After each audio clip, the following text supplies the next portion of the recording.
Hi viewers, welcome to our channel. Technology పెరిగిందని సంతోషపడదామా?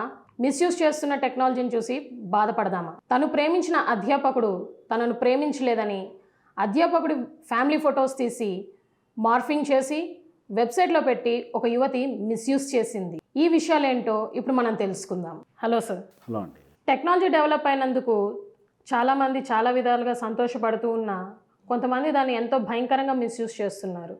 ఇప్పుడు లేటెస్ట్గా తెలిసిన ఒక వార్త, ఒక అమ్మాయి తన అధ్యాపకుడిని ప్రేమించింది. అయితే ఆయన తిరిగి ప్రేమించలేదు.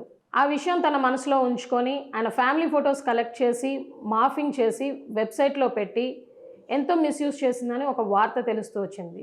చివరికి కటకటాల పాలైందని తెలిసింది. అమ్మాయిలలో వస్తున్న ఈ నేర ప్రవృత్తికి కారణం ఏంటి సార్? దీన్ని మనం ఏ కోణంలో చూడవచ్చు?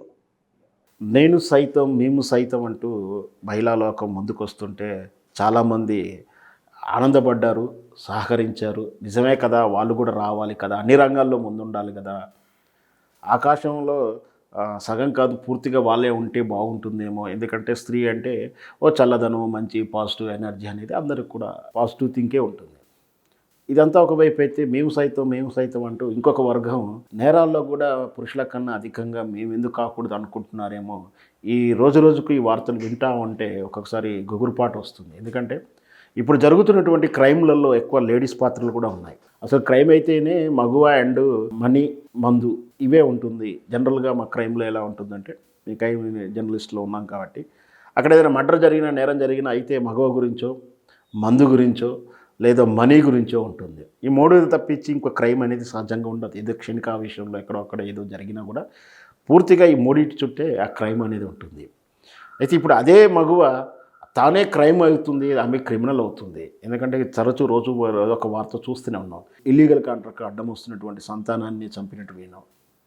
లేదా పెళ్లికి ముందున్నటువంటి లవర్ కోసం పెళ్లి చేసుకుని అమాయకుడైన భర్తని తుదముట్టించడము, తను శాశ్వతంగా లేకుండా చేయాలని ఎత్తుగడ లేయడాలు, ఇట్లాంటివి కూడా చూస్తూనే ఉంటాం. సీరియల్ ప్రభావంతో తన బాయ్ ఫ్రెండ్ని కోసం తన భర్తనే చంపి బాయ్ ఫ్రెండ్ ప్లేస్లో ప్లాస్టిక్ సర్జరీ ఏదో చేసేసి ప్రియుడిని పెట్టే ప్రయత్నం చేయడం, అది కాస్త బెడిసి కొట్టడం కూడా మనం చూసాం. అంటే ఇవన్నీ చూస్తుంటే అంటే టెక్నాలజీ ప్రకారం కాలానుగుణంగా అన్ని మార్పులు ఎలా వస్తున్నాయో, స్త్రీలు ఇంట్లో నుంచి బయటకు వచ్చి ఉద్యోగాలు చేస్తున్నారు, సైంటిస్టులు అవుతున్నారు, ఎయిర్ హోస్టెస్ అవుతున్నారు, పైలట్స్ అవుతున్నారు. ఏ రంగం అని లేదు, అన్ని రంగాల్లో రాణిస్తూనే ఉంటున్నా కూడా ఇప్పుడు ఒకవైపు నెగటివ్ సెక్టర్లో అంటే క్రైమ్లో ఉంటున్నారు. లేదా వాళ్ళు ఇట్లా పబ్ కల్చర్లను, లేకపోతే ఫ్యాషనేట్ కల్చర్ అని పేరు మీద వాళ్ళు డ్రగ్స్ వాడడము, వాళ్ళు డ్రింక్ చేయడం, వాళ్ళు స్మోక్ చేయడం, ఈ కల్చర్ ఎక్కువైపోయింది. ఈ సంఘటన చూస్తే ఇది హైదరాబాద్కు జరిగినటువంటి రీసెంట్గా జరిగిన సంఘటన. ఆమె పేరు ఎడల్లో ఉంచుకొని, అంటే ఒక స్త్రీ అంత ఈజీగా పేరు చెప్పకూడదు కాబట్టి, ఆమె అనంతపురం జిల్లాకు చెందినటువంటి 24 ఏళ్ల యువతి ఐఏఎస్ కోచింగ్ కోసం అని చెప్పేసి హైదరాబాద్కి వచ్చి కోచింగ్ సెంటర్లో కోచింగ్ తీసుకుంటూ సార్ చెప్పేటువంటి పాఠాలు వినాల్సినటువంటి ఆమె సార్ అంతరాల్లోకి వెళ్ళి ఆయన అట్రాక్ట్ అవ్వడం. సహజంగా అది వయసును బట్టి అవుతుండొచ్చు, తప్పేం లేదు, దానివల్ల చేయకూడదని లేదు, అది చేయడం తప్పు. అసలు గురువుని గురుస్థానంలో చూడాలనేది నిజం.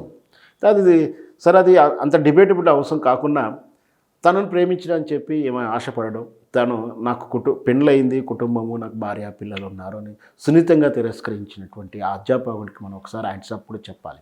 ఎందుకంటే విద్య పేరు మీదనో చదువు పేరు మీద వచ్చిన యువతుల్ని చెడగొట్టినటువంటి కీచక టీచర్లు కూడా మనం చాలా చూసాం. ఈ మొక్కతే కాదు, ఎన్నో బ్యాచ్ నుంచి చెప్తుండొచ్చు అతను. అయితే ఇట్లా వచ్చిన బ్యాచ్ కల్లా ఆయన ప్రేమించుకుంటూ పోతే ఆయనకు జీవితం కూడా సరిపోదు. ఆయన కోచింగ్ సెంటర్లో కోచింగ్ చెప్పాలి, అంతవరకే చూసుకోవాలి. కానీ ఆమె అతిగా ఆశపడింది. దానివల్ల ఆయన సున్నితంగా తిరస్కరిస్తే మనసులో పెట్టుకొని కక్షగట్టి మరి అతని వ్యక్తిగత ఫోటోలు, అంటే భార్య పిల్లల ఫోటోలు సేకరించి దాన్ని మార్ఫింగ్ చేసి, కూతురు 11 ఇయర్స్ కూతురు ఫోటోను కూడా మార్ఫింగ్ చేసి అసభ్యంగా తయారు చేసి సార్కు రిలేటెడ్ ఉన్నటువంటి గ్రూపుల్లో పోస్ట్ చేయడం, లేదా ఇతరత్ర మాధ్యమాల్లో పోస్ట్ చేస్తూ అతన్ని మానసికంగా వేధిస్తుంటే తను సైబర్ క్రైమ్ని ఆశ్రయించడం. సైబర్ క్రైమ్ ఇన్వెస్టిగేషన్స్లో ఆశ్చర్యకరమైన నిజాలు తెలిసింది. వాస్తవానికి ఆయన ఎవరు చేస్తున్నారో తెలియదు, ఎందుకు జరుగుతుందో తెలియదు. గత 2 మాసాలు ఆయన మానసిక క్షోభ అనుభవించాడు. సైబర్ క్రైమ్ అని ఆశ్రయించాడు. ఆ సైబర్ క్రైమ్ ఆశ్రయిస్తే ఇన్వెస్టిగేషన్లో తెలియని భయంకర నిజం ఏంటంటే ఇది తన శిష్యురాలు చేసినటువంటి ఘాతుకం అని తెలిసి ఆయన ఆశ్చర్యపోయాడు. పోలీసులు కూడా దిగ్భ్రాంతి చెందారు. ఎందుకంటే ఒక మహిళ 24 ఇయర్స్ గర్ల్ ఈ విధంగా ప్రేమించలేదని అతన్ని కక్ష సాధించడం అది ఎంతవరకు కరెక్టు? ఇట్లా విపరీత ఆలోచనలు ఎందుకు వస్తున్నాయి మరి ఏంటో కానీ ఇట్లా యువతలో ఇలాంటి ఆలోచన రావడం నిజంగా విచారకరం. ఇది ఆమె తెలియకుండా అంటే ఒక ఐఏఎస్ కావాల్సిన ఆమె అంటే ఐఏఎస్ అవును కాకపోవచ్చు, కాకపోతే ఐఏఎస్ ప్రిపేర్ ఉన్న సహజంగా ఏంటంటే కింది స్థాయి వరకునే ఎంఆర్ఓనో ఎంపీడీఓ చిన్నపాటి ఇన్స్పెక్టర్ ఉద్యోగాలు గ్రూప్ 4తో థర్డ్ ఎల్లో చిన్నపాటి ఉద్యోగం మ్యాక్సిమం వస్తుంటుంది. ఎందుకంటే ఐఏఎస్ రేంజ్ అలాంటిది, అంత ప్రావీణ్యం సంపాదించిన వాళ్ళు ఏదో ఉద్యోగం వస్తుంది, ఏదో జీవితంలో ఎంతో అంత ఎప్పుడో అప్పుడు ఉద్యోగం వచ్చే అవకాశాలు ఉన్నాయి. అంత బంగారు భవిష్యత్తు ఉంది. నవమాసాలు మోసి పెంచిన తల్లిదండ్రులు 20 ఏళ్ళు చదివించి ఉన్నత విద్య కోసం తినకో తిప్పలు పడి హైదరాబాద్కి అనంతపురం నుంచి హైదరాబాద్కి పంపిస్తే చదవాల్సినటువంటి ఆమె హాస్టల్లో ఉంటూ ఇట్లాంటి చెడ్డ పనులు చేస్తూ విపరీతమైనటువంటి ధోరణులకు ఆలోచించి ఆమె అలా చేయడం నిజంగా సిగ్గుచేటు. అలాంటి భవిష్యత్తున్న ఆమె ఈరోజు 11 ఇయర్స్ బేబీని చేసినందుకు పోక్సో చట్టం కూడా అప్లికేబుల్ అవుతుంది. మైనర్స్కి ఎప్పుడు కూడా ఏం చేసినా కూడా పోక్సో చట్టం అంటారు, పోక్సో యాక్ట్ వెళ్ళిపోతుంది. అది కఠినమైనటువంటి చట్టం. ఆ చట్టం తీరు కూడా అలా ఉంది. అంత ఈజీగా బెయిల్ కూడా రాదు. కేసు నుంచి బయటపడే అవకాశాలు చాలా తక్కువ ఉంటుంది. సో ఇంత అంటే భయంకరమైన చట్టంలో ఇరికిపోయింది ఆమె తెలియకుండానే. కేవలం ఈర్ష్య ద్వేషం అనేటువంటి ఆలోచన శక్తిలోంచే ఈమె తెలియకుండా నేర ప్రపంచంలోకి వెళ్ళి ఇంకా చాలా సినిమాల్లో చూస్తుంటాం. జైలుకి లోపలికి వెళ్ళిన తర్వాత అదొక మరో ప్రపంచంగా ఉంటుంది. అది మహిళా ఖైదీల విషయంలో కానీ పురుషుల ఖైదీల విషయంలో కానీ ఒకసారి ఎంటర్ అయిన తర్వాత చిన్న నేరం అంటే చెక్ బౌన్స్ లాంటి వైట్ కాలర్ అఫెన్స్తో నుంచి మొదలు పెడితే 100 రూపాయల నేరస్తుల నుంచి మొదలు పెడితే ఎన్నో రకాలైన నేరస్తులు అందులో ఉంటారు. దాంట్లో డ్రగ్స్ అలవాటు పడ్డ వాళ్ళు ఉంటారు, రకరకాలైనటువంటి ఇవన్నీ కూడా మనం అఫీషియల్గా ఇలా ఉందని చెప్పకూడదు. కానీ ఇవన్నీ లేవని మాత్రం ఖచ్చితంగా మనం చెప్పలేము, ఖచ్చితంగా ఉంటాయి. సో అట్లాంటి భయంకరమైన రోడ్లోకి వీళ్ళు వెళ్ళిన తర్వాత అక్కడ పరిచయాలు, వాళ్ళ లైఫ్ స్టైల్ మారిపోతుంది. అది చూసిన తర్వాత వీళ్ళ జీవితం మీద వీళ్ళకి విరక్తి కూడా వస్తుంది ఒక్కొక్కసారి.